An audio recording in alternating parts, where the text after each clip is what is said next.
Olá, sou o professor Luiz Henrique e falaremos hoje sobre a noção de sujeito no processo. Nas nossas aulas anteriores, tivemos a oportunidade de verificar como filosofia e psicanálise tratam a questão do sujeito. Nessas aulas, nós tentamos buscar tanto pontos de convergência, bem como a indicação de possíveis antagonismos, para constatar que pelo menos uma coisa pode ser verificada. Há então uma abordagem interdisciplinar nesses dois campos do saber. E mais, tanto a filosofia como a psicanálise geram importantes pontos de inflexão no estudo do direito, aqui acolhendo os ensinamentos de Rosemiro Pereira Leal, nominado processo, à medida em que o direito, longe de ser algo estático, traz uma construção humana de caráter linguístico e, portanto, dinâmica, sendo então a nomenclatura, a denominação que acolhemos por entender ser mais adequada conforme a estruturação da ciência processual. Assim, podemos verificar as noções de sujeito em Aristóteles, em Kant,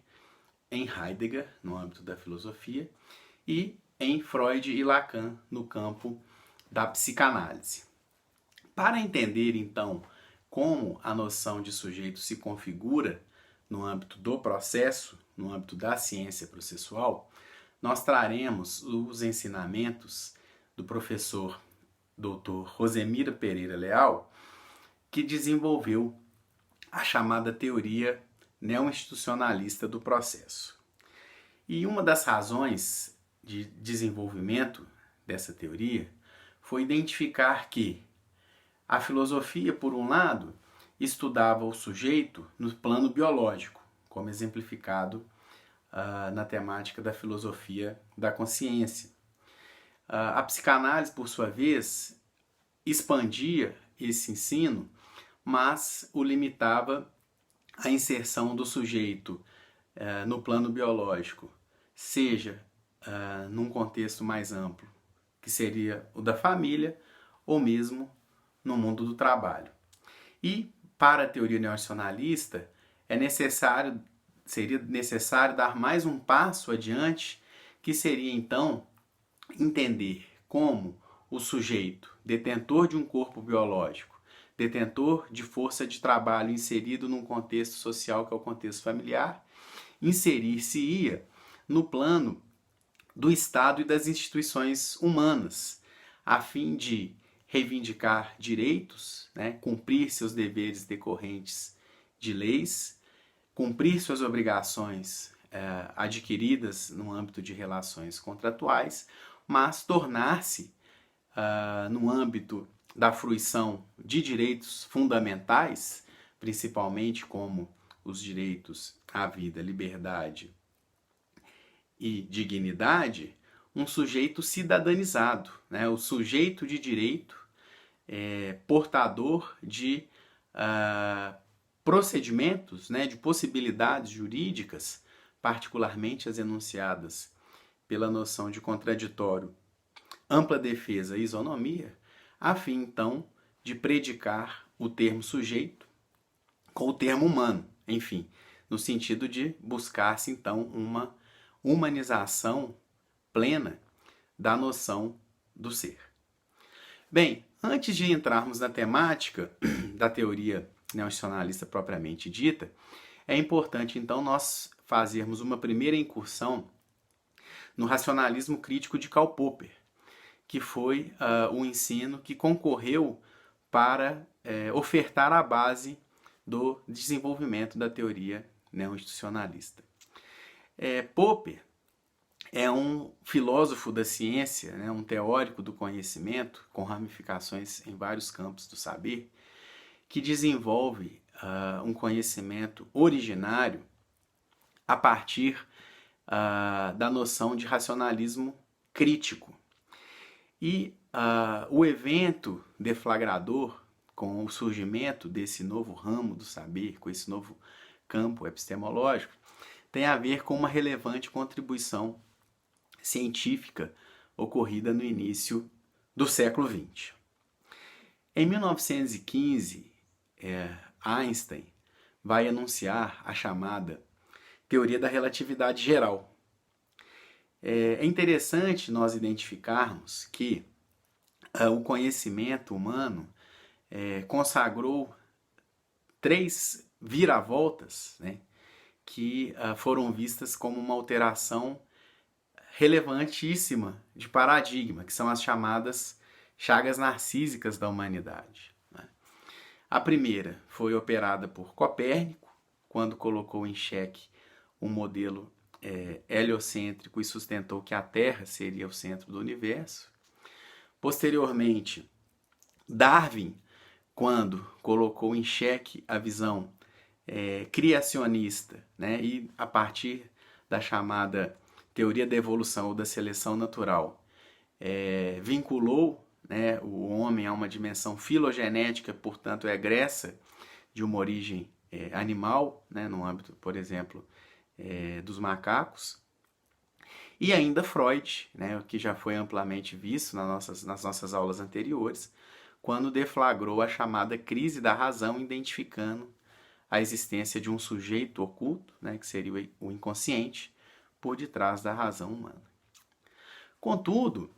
havia um conhecimento no âmbito dessas transformações, né, surgido depois de Copérnico, que permanecia há mais de 200 anos intocado no auge do seu saber, qual seja os conhecimentos enunciados por Newton, né, por Isaac Newton, no âmbito da sua filosofia natural dos princípios matemáticos. Bem, Newton vai desenvolver então, no âmbito da teoria da gravitação universal, a chamada mecânica clássica, uma enunciação científica que vai entender, né, que a existência em síntese, que a existência de massa permite então a atração de matéria, né, no âmbito de uma equação que ele desenvolve considerando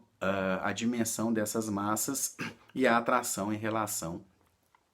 inversamente proporcional. Bem, Einstein então começa a colocar em xeque nos seus estudos, principalmente a partir de 1905, a natureza da luz, né, da teoria da chamada teoria corpuscular da luz desenvolvida por Newton, no sentido de considerar que a revisão dessa condição da luz operada por uma nova teoria poderia colocar em xeque não só a natureza atribuída a Newton à luz, mas também toda a noção de movimento, de atração e de campo gravitacional. Einstein então passa a sustentar a natureza ondulatória da luz, né?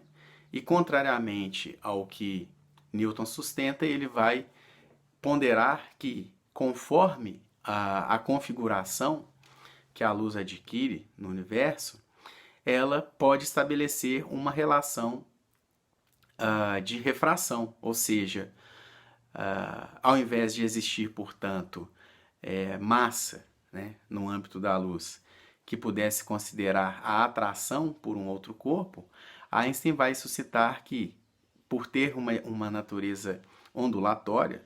diante da massa de um corpo, a luz, então, ao invés de ver-se atraída, ver-se-ia, então, refratada ou afastada. Ou seja, a luz, então, seria uma onda passível de fazer curva. E como isso foi confirmado? Quando, em 1919, a Academia Real de Ciências possibilitou que houvessem testes na África e na América do Sul, né, na África, na Ilha do Príncipe, e na América do Sul, no Brasil,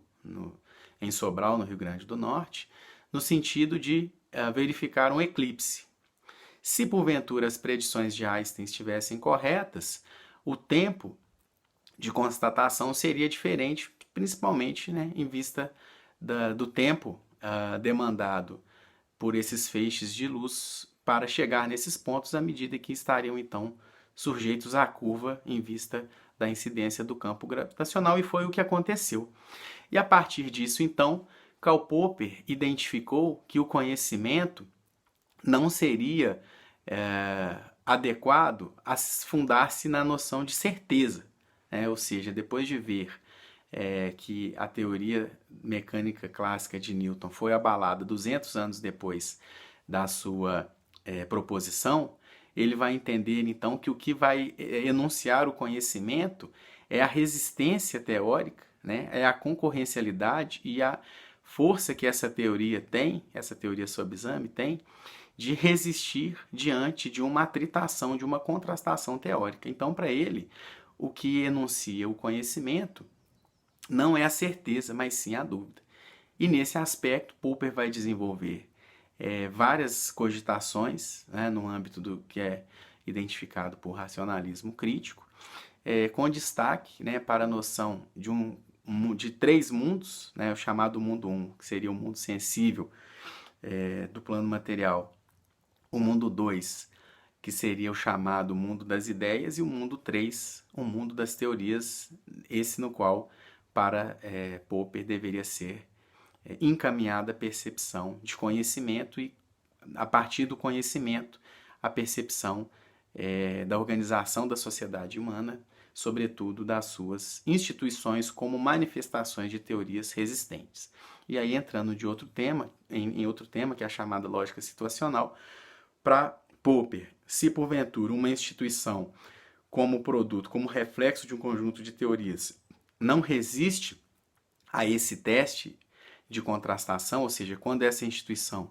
ela não dá soluções, ela não resolve os problemas que justificaram a sua criação, ela então deveria ser substituída por uma outra instituição fundada em teorias mais resistentes. E além disso, Popper vai então desenvolver, por base na ideia de mundo 3, uma teorização que sustenta um conhecimento sem um sujeito cognoscente, né? Ou seja, um conhecimento imune às afetações do mundo material ou às pré-compreensões do plano ideal, e com isso oferta relevante contribuição para o desenvolvimento das chamadas ciências sociais aplicadas. E nesse ínterim, é relevante então mostrar que Popper entende que, no âmbito das ciências humanas e das chamadas ciências exatas ou naturais, não existiria distinção de método, uma vez que, como produto de teorias, né, as construções no âmbito dos dois ramos científicos, se não se apresentam de modo suficiente, se não se apresentam de modo resistente, deveriam ser, então, abandonadas. E é nessa ordem de ideias, então, que nós vamos ver na nossa próxima videoaula como a teoria neorracionalista do processo encampa as contribuições de Karl Popper para enunciar, então, uma teoria originária que vê o processo para além das configurações clássicas do direito, né? Seja como um quasi-contrato, um contrato, uma relação jurídica ou um procedimento em contraditório, e vê o processo como uma instituição jurídico-linguístico-autocrítica, né? Que vai, então, possibilitar identificarmos um tangenciamento da teoria neorracionalista do processo com as contribuições de Jacques Lacan. Obrigado.